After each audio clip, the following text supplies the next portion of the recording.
Les routes, nous revoici pour un nouvel épisode des routes au Bénin. Aujourd'hui, on va vous parler de notre préparation mentale et financière pour notre retour en Afrique. En fait, c'est une question qui a été posée par Cindy. Et c'est vrai que c'est un sujet dont Papa Roots et moi, on avait déjà parlé plusieurs fois. Et je trouve que c'est une excellente question parce qu'il y a beaucoup de choses à dire là-dessus. Donc, on va partager avec vous comment est-ce qu'on s'est préparé mentalement, physiquement et financièrement pour venir ici. Avec le recul, quand on analyse les événements, comment les choses se sont passées pour nous, on se rend compte, les routes, qu'on n'a pas une préparation. C'est pas comme si on s'était préparé, nous, de manière consciente, qu'on avait décidé qu'on allait se préparer. Pas du tout.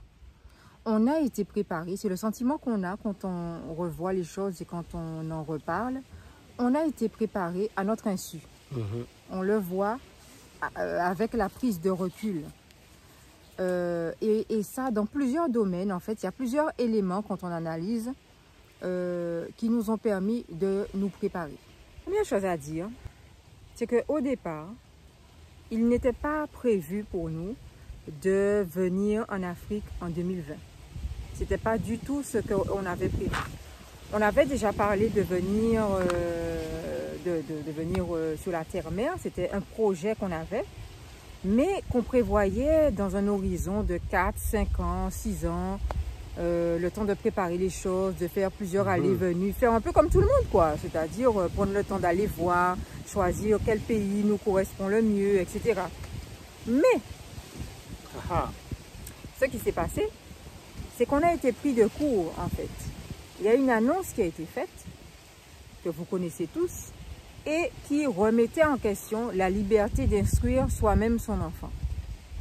Ça a été comme un coup de fusil qui a été donné pour dire top départ. Parce qu'à ce moment-là, on se dit, waouh, notre base, ce qui est le plus important pour nous, le truc vraiment, le fondamental est en train d'être remis en question, est en train d'être attaqué en fait.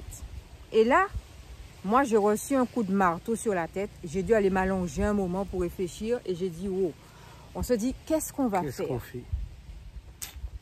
On a vraiment réfléchi, on s'est dit, on fait quoi? Et comme par hasard, les Rousses, 2-3 semaines avant cette annonce-là, Papa Rousse n'arrête pas de me dire, et si on partait, et si on partait, et si on partait, en Afrique bien sûr. Et moi je lui dis, non, pas tout de suite. On va attendre. On attend un peu, parce qu'il y avait l'exploitation, enfin il y avait notre plantation de café qui commençait à peine de démarrer. Et je lui dis en plus, il faut qu'on attende que la plantation soit bien avancée. Et moi, je voulais apprendre un peu plus au niveau de l'agriculture. Parce que je lui dis comme ça, quand on arrive sur le continent, on a un savoir-faire, voilà, qu'on pourra mettre au service de l'Afrique et on sera plus aguerri et tout ça, quoi. Mais il n'arrêtait pas de me dire ça. Et moi, je disais, non, on attend peut-être dans 2, 3, 4 ans. Et puis, l'annonce arrive. Et là, on se dit, waouh. On se dit non. Surtout Maman Roots.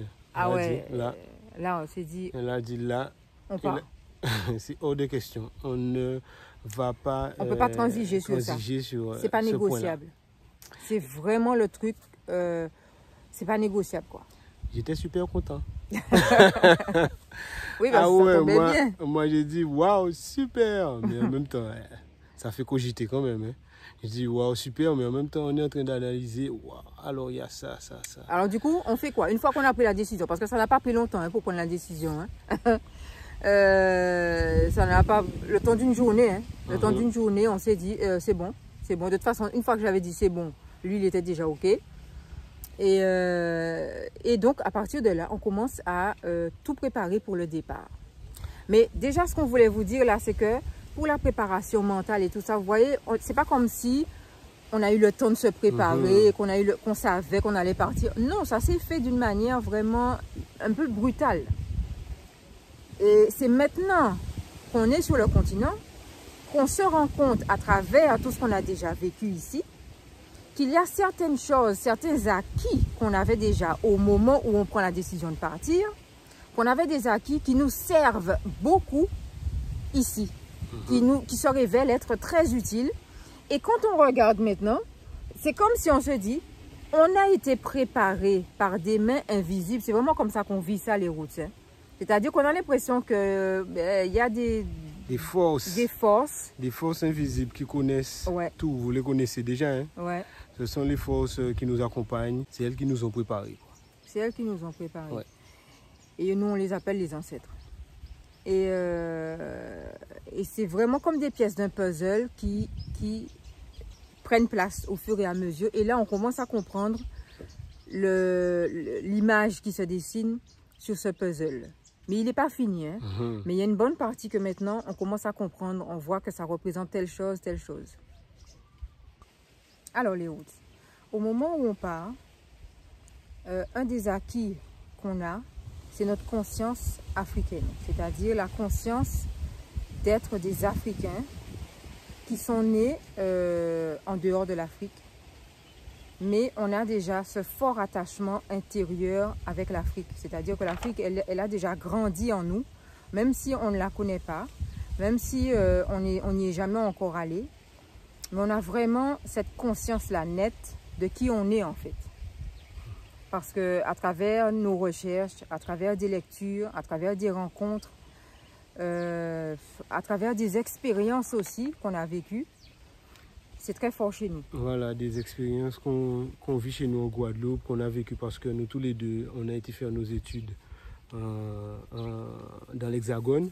On se rend compte qu'on a une carte d'identité française, mais en fait, que les gens nous voient comme des Africains. Ils ne nous voient pas comme des Français. Et nous-mêmes, on sait. On sait. Non, mais qu'on est africain. Voilà, quoi. On le sait déjà, mais on prend vraiment conscience parce que c'est pas tout le monde qui le sait. Hein. Oui. C'est pas tout le monde qui le sait. Bien souvent, il y en a beaucoup, pour ne pas trop s'écarter, qui pensent qu'ils sont plus européens qu'africains. Mais non, là, on se rend compte que les gens le regardent du français même sur nous. Et nous portons un regard comme quoi on est... En tout cas, on est des noirs. Hein. On est différents. On est des nègres, on est des noirs, nous ne sommes pas des blancs. Donc voilà. Et ça nous pousse à justement à aller rechercher qui nous sommes. N'est-ce pas, maman Ruth? Oui, tout à fait. Hein. Tout à fait. Moi, c'est quand j'ai été faire mes études que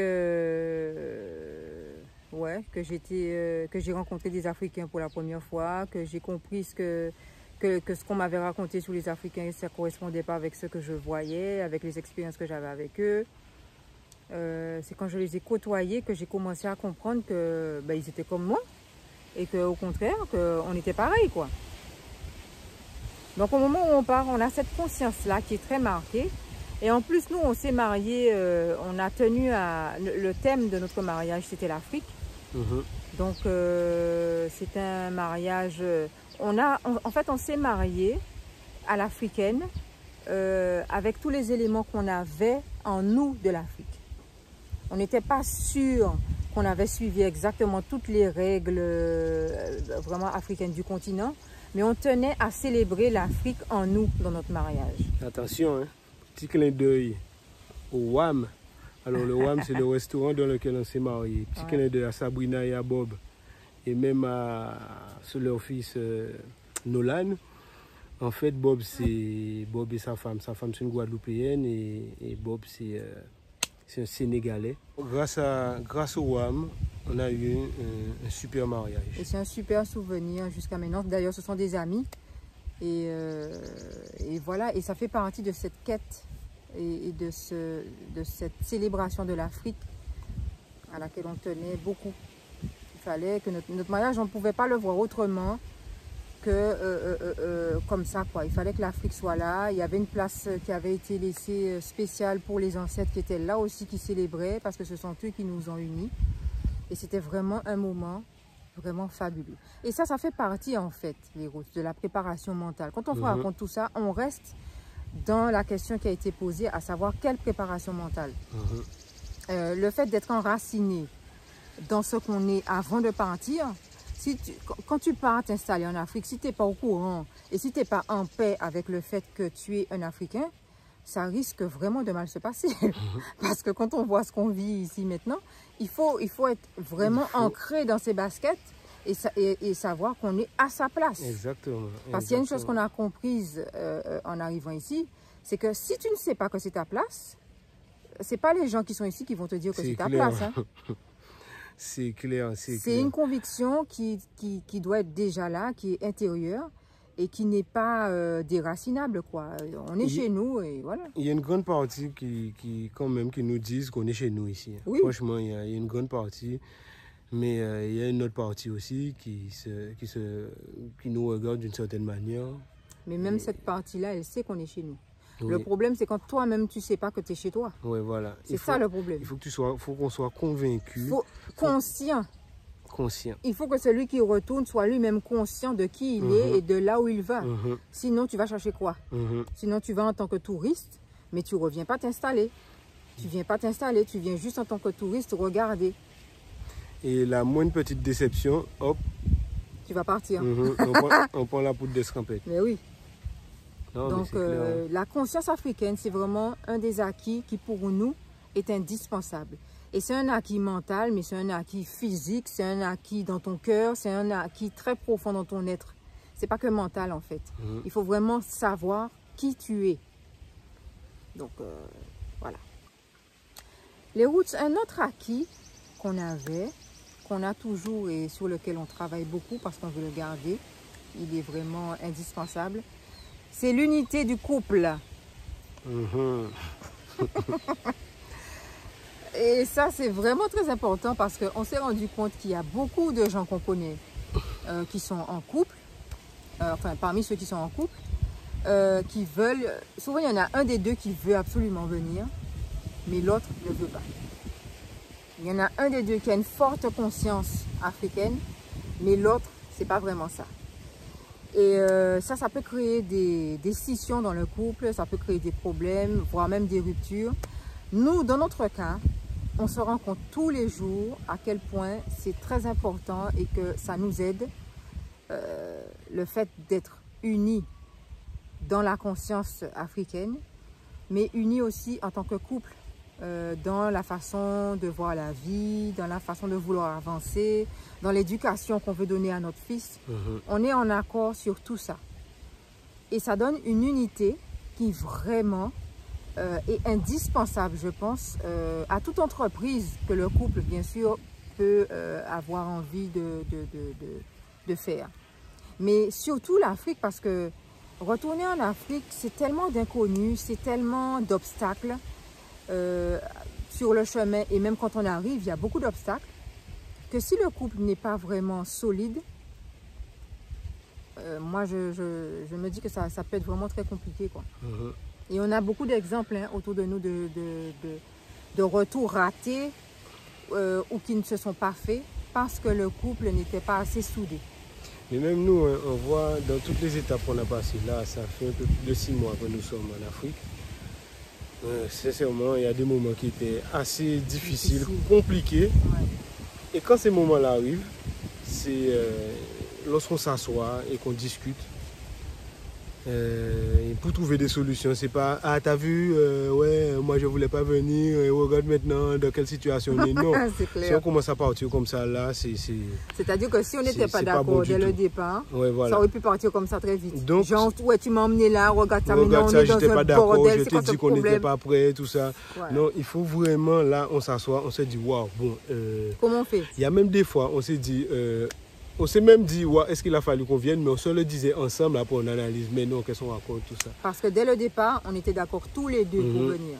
Donc quand on se retrouve dans des situations difficiles, on s'assoit tous les deux, on discute et à chaque fois, on réévalue la situation. On fait comment? Tel problème, on fait comment? Et je vous assure, les solutions arrivent. Comme on dit, il y a... Aucun problème. Il y a un petit temps de doute. Mais le temps de doute, il ne dure pas longtemps. Et aussi, le fait d'être deux, de s'entendre et de pouvoir discuter, quand il y en a un qui flanche, l'autre oui, c'est ça. Ça, c'est vraiment... Par exemple, dans le voyage pour arriver ici, moi, j'étais super stressée. J'étais vraiment super stressée. Mais je ne vous dis pas vraiment, c'était une pression incroyable. Et heureusement que Papa Rousse, lui, il avait un côté plus décontracté, beaucoup plus souple. Même dans l'avion, je me rappelle, j'avais du mal à dormir. J'étais pas bien. Et je vous assure, je pense que si Papa Roots n'était pas là, ou si j'avais été seule, je me demande si j'aurais été capable de le faire. Je ne suis pas sûre. Donc, c'est vraiment une force. Parce que du coup, voilà, et il y a eu des moments où lui, peut-être... Ouais, j'avais des moments de doute. Et à ce moment-là, moi... À ce moment-là, voilà. moi, je lui disais, ouais, bon, est-ce qu'on a bien fait de venir, tout ça. Il me dit, ah bon, qu'est-ce qu'on aurait dû faire? On aurait dû compromettre toutes nos valeurs, on aurait dû... Et là, quand on réfléchit, on s'est dit, ouais, mais non. On a pas mal fait. On a pas mal fait. On passe des zones de turbulence. Voilà, on passe des zones de turbulence. Et là, il faut garder son calme. Il faut réfléchir. Il faut des fois laisser le jour passer et attendre le lendemain et les solutions elles arrivent. Mais ne pas s'affoler, rester focus, garder le cap et rester solidaire, rester dans l'entente, rester dans l'amour en fait, parce que ça permet d'ouvrir des portes. Et on vous assure que dans toutes les difficultés qu'on peut passer, dans tous les moments un peu difficiles qu'on peut passer, il y a aussi cette présence invisible qui nous aide énormément. C'est ça. Ça, je vous assure, les routes, c'est quelque chose qu'on n'a pas forcément beaucoup de facilité à expliquer. Parce que nous-mêmes, il y a beaucoup de choses qui nous échappent, en fait. Qui nous dépassent, c'est vrai. Mais il y a cette présence invisible qui est là et qui nous dit, les enfants, ne vous inquiétez pas. Faites confiance, ne vous inquiétez pas, avancez seulement. Et gardez la foi et restez focus. Et c'est cette présence invisible, rassurante, sécurisante, protectrice, qu'on écoute, qu'on questionne et qui nous guide au quotidien. Alors les routes, un autre acquis qu'on avait en arrivant ici, c'est le détachement vis-à-vis des futilités, de ce que nous en tout cas on considère comme des futilités, et des personnes toxiques. Alors je m'explique. Des personnes toxiques pour commencer, pour nous c'était des personnes qui n'ont pas les mêmes centres d'intérêt que nous, qui ne voient pas les choses comme nous, qui n'ont pas la même vision du monde que nous. Et qui souvent se posent en barrière. Ces personnes-là, ce sont des personnes que nous on considère toxiques et dont on a toujours su s'éloigner. On est obligé de constater que ces gens-là, ben, ils ne vont pas dans la même direction que toi. Donc, à un moment donné, il faut prendre des décisions, il faut savoir ce qu'on veut. Et ça, je pense aussi que ça fait partie des acquis qu'on a eus avant notre départ, parce qu'on avait déjà fait un tri. Il y avait vraiment un nettoyage qui avait été fait au fur et à mesure. Et on voyait au fur et à mesure qu'on faisait ce tri-là, le bien que ça nous faisait en fait. Le bien que ça faisait à notre couple, le bien que ça nous faisait tout simplement voilà, dans notre vie, quoi. Et ça a été très bénéfique parce qu'au moment du départ, on s'est rendu compte que si ces personnes-là étaient encore autour de nous, vu le stress que j'avais, vu la difficulté du départ, parce qu'il y avait quand même une difficulté, ben c'était bien de ne pas avoir tout ça en plus. C'est-à-dire qu'il faut qu'on fasse le nettoyage pour ne pas laisser... C'est comme quand tu vas sur une table d'opération, là, il faut enlever, il faut désinfecter tout, parce que c'est pour que les microbes ne viennent pas, parce que là, quoi, on va faire une opération très importante. Et pour qu'elle puisse réussir, il faut désinfecter tous les ustensiles, parce que là, qu'on va faire l'opération, voilà. Eh bien, moi, je compare ça à ça. Là, on va faire une grosse opération sur nous-mêmes, sur notre mental. Et là, pour réussir, il faut se débarrasser de toute entrée de parasites, de tout ça. On a fait un travail concernant notre environnement social, mais aussi tout ce qui est futilité, c'est-à-dire ce que nous on considère futile. En fait, on n'est pas des gens, dans notre fonctionnement, il n'y a pas par exemple tout ce qui est sorti en boîte. On n'est pas des gens qui sortons beaucoup. Voilà quoi. On avait déjà un peu une attitude d'aller à l'essentiel. Un peu ce qu'on vous a dit quand on a présenté la maison, qu'on voulait quelque chose d'épuré, de simple, de basique dans le sens d'essentiel, quoi. Eh bien, on avait déjà adopté ce style de vie-là. C'est pour ça qu'on se rend compte que ici, c'est très utile. Savoir se contenter de peu. Savoir être heureux avec peu. Savoir voir la beauté dans la simplicité. Ça, on l'avait déjà en fait quand on était en Guadeloupe.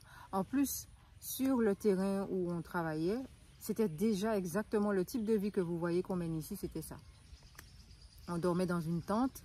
T-Roots, il a été élevé comme ça, il a toujours connu ça, le grand air, la simplicité, cuisiner au feu de bois, manger des fruits frais, des légumes, se coucher assez tôt, se lever tôt pour travailler dans les champs, dans le jardin.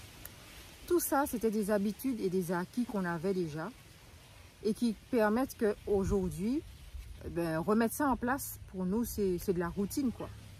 Et on n'a pas le sentiment, là où d'autres auraient le sentiment d'avoir sacrifié quelque chose, nous, on ne sacrifie rien, on recommence, en fait. On recommence la même chose, sauf que c'est dans un autre lieu, mais sauf que c'est bien adapté au lieu et ça nous permet justement de ne pas souffrir. Je trouve que ça nous épargne des problèmes, des difficultés, quoi. Donc, c'était une préparation, hein, Oui. sans qu'on ne le sache. On se préparait déjà justement à l'Afrique. Donc, voilà, cette capacité à pouvoir recommencer à zéro, cette capacité à pouvoir se débarrasser du superflu, cette capacité à pouvoir avoir une vie épurée. Je pense que ce sont des éléments, ce sont des acquis qui aident beaucoup lorsqu'on arrive, parce que quand on arrive en Afrique et qu'on ne connaît personne, on est confronté à la solitude, au manque de certaines choses. Mais si on a déjà travaillé sur ça avant, les choses sont beaucoup plus faciles, forcément. Il y a un acquis qui est très, très, très, très important, on pense ici, c'est l'entrepreneuriat. Le fait d'entreprendre par soi-même, d'avoir l'habitude d'être son propre patron, de ne pas être un salarié qui attend un salaire de quelqu'un. Alors ça, à travers les aventures qu'on vous raconte, vous avez bien vu que, voilà, être salarié en Afrique, vouloir venir s'installer ici en tant que salarié, c'est compliqué. Nous, c'était une stratégie qu'on comptait adopter pour ensuite passer à l'entrepreneuriat dans lequel on était déjà. Hein. Mais même là, on a vu que ça ne marche pas. Ça marche pas. Quand on vient s'installer en Afrique, il faut entreprendre. Il faut entreprendre. L'Afrique a besoin d'entrepreneurs et pas de salariés. Donc ça, c'est un acquis vraiment de base. Et puis, donc, nous, on était déjà des entrepreneurs. Donc, on avait déjà cette mentalité d'entrepreneur qui a l'habitude de gérer le risque. Quand tu es entrepreneur, tu ne sais pas si tu vas toujours vendre tes produits, tu ne sais pas si tu vas toujours travailler, tu ne sais pas si l'argent va toujours rentrer, mais tu fonctionnes. Il te faut être compétent, il te faut être efficace et il te faut croire en ce que tu offres, en fait, aux clients. Et cette base-là, elle est très utile ici. En plus, nous, on a la donnée de l'IEF, c'est-à-dire le homeschooling, l'école à la maison. Ça aussi, c'est une forme d'entrepreneuriat parce que tu dois compter sur tes propres ressources pour instruire ton enfant. Instruire ton enfant. Et ça demande une certaine confiance en soi suffisamment importante pour oser entreprendre. Mais ça, on se rend compte très très bien que c'est une donnée, que c'est un acquis qui est indispensable pour s'installer ici en Afrique. C'est vrai les routes. Il faut avoir confiance en soi, il faut être sûr de soi, il faut se faire confiance parce que nous sommes tous des génies et il faut justement faire jaillir ce génie qu'il y a en nous pour pouvoir se faire confiance et se dire là, je peux faire telle chose, je peux entreprendre dans tel domaine. Il faut justement aller chercher ce génie qu'il y a en chaque personne, chacun là. Et il faut faire ça. Il faut faire ça parce qu'en fait, c'est de ça que l'Afrique a besoin. Elle a besoin de ses enfants, de ses génies. Elle a besoin de... Il n'y a pas que des... Il y aura des salariés, hein, mais il faut beaucoup de créateurs, de gens il faut beaucoup de meneurs, il en faut. Et il y en a, hein, mais des fois on ne le soupçonne pas, on a peur, il y a la peur, et il faut vaincre toutes ces peurs et voilà. Et oser faire le pas. Oser. Ensuite, en ce qui concerne la préparation financière, comment est-ce qu'on s'est préparé financièrement pour venir ici en Afrique? Et bien là, quelque part, les rousses, c'est un peu la même chose. Hein. C'est-à-dire qu'on a entamé un certain nombre de choses et on s'est rendu compte après que ça nous servait bien. Ouais. Hein, une fois qu'on a su qu'on allait partir, on s'est dit, waouh, heureusement qu'on avait fait ça. Mais au moment où on a fait ces différentes choses-là, on ne savait pas qu'on allait partir. Et donc, ce qu'on a fait, les routes, de très important, c'est qu'on a supprimé toutes nos dettes. Supprimer les dettes. Il y a eu la vente d'un terrain qu'on avait, qu'on a vendu et avec lequel, en fait, on a remboursé nos dettes. Ça, c'était une phase très, très importante. On a été bien content au moment du départ de se dire que au moins on n'a pas de dettes qui nous attendent en Guadeloupe, en France. De ce point de vue-là, on est libéré, quoi. Et ça, c'est vraiment très important parce que ça allège énormément l'esprit. Ça donne une liberté quand même vraiment grande de savoir que tu peux investir ailleurs parce qu'il n'y a aucune chaîne dans le dos, quoi. Ça nous détache complètement. On a les deux pieds ici. Ouais, c'est ça. Notre esprit aussi, on a tout ici. Tandis que si on a des dettes là-bas, on est à moitié ici, à moitié là-bas. C'est compliqué. Et ça fait perdre des sous parce qu'il faudra faire des voyages pour régler des problèmes. Donc voilà. Régler les dettes. Il faut régler les dettes. Et c'est un acquis indispensable. Et en fait, les routes, si je devais résumer notre mentalité financière, ce serait vous dire qu'on a pris conscience qu'on est dans un système qui est un engrenage, qui nous fait rentrer dans un engrenage financier parce que c'est un système qui nous propose sans arrêt du superflu. Donc quand on prend conscience de ce superflu, on fait attention à ce qui reste loin. On fait attention à ne pas tomber dans le piège. Donc ça, je pense que ça, c'est une manière de vivre. C'est devenu chez nous une manière de vivre. C'est aller à l'essentiel tout le temps. Chaque fois qu'une question se pose, on a envie d'acheter telle chose, est-ce qu'on a vraiment besoin? Est-ce que c'est vraiment utile? Est-ce que c'est pas juste acheter pour acheter? Parce qu'en fait, on est tellement des fois dans ce système-là de consommation qu'on ne se rend même pas compte qu'on achète des choses dont on n'a pas réellement besoin. C'est vrai, c'est vrai. Donc on a vraiment, on a pris cette habitude-là. Ouais. Avant de faire ce retour, et on voit que tout ça, c'est vraiment essentiel lorsqu'on arrive ici pour justement, faut qu'on aille à l'essentiel ici aussi, sinon on épuise vite nos ressources financières et on se retrouve dans le rouge et après c'est une logique en fait, quel que soit l'endroit où on aurait atterri sur Terre, je pense que soit l'endroit, c'est cette logique-là qu'on aurait appliquée. Aller à l'essentiel. Et je pense que ça, c'est vraiment un mot-clé chez nous. Aller à l'essentiel, dans tout. Dans tout. Et à chaque fois, on se rend compte que ça nous préserve à tous les niveaux. Et puis, ça nous allège. Ça nous allège. Donc, ça, c'est vraiment un acquis très important aussi. Qu'on tire de notre expérience à nous. Et voilà. Voilà les routes. On a partagé avec vous sur notre préparation, ce qu'on pouvait vous dire sur notre préparation avant de voyager et de nous installer ici au Bénin. Faites-nous part de vos commentaires comme d'habitude. N'hésitez pas à partager avec nous. J'espère que les éléments que nous avons apportés seront utiles pour vous, pourront vous aider. Venir s'installer en Afrique, c'est vrai que ça demande beaucoup de réflexion et que ça n'est pas anodin. Ça n'est pas une décision que l'on prend à la légère. Dans notre cas, même si la décision a été un peu précipitée, plus tôt que prévu, elle n'a pas été non plus faite à la légère. Ce n'est pas une décision que nous avons prise à la légère parce que c'était quelque chose qu'on prévoyait déjà depuis longtemps. Donc, effectivement, ce voyage-là peut susciter beaucoup d'interrogations, beaucoup de doutes, beaucoup de peur. Moi, je pense que c'est normal. Oui. Mais gardez toujours le cap. Et moi, je retiens de tout ça que le plus important, c'est de savoir qui on est et où on veut aller. Voilà les routes. N'oubliez pas de liker la vidéo. Plein de pouces. De partager, de commenter.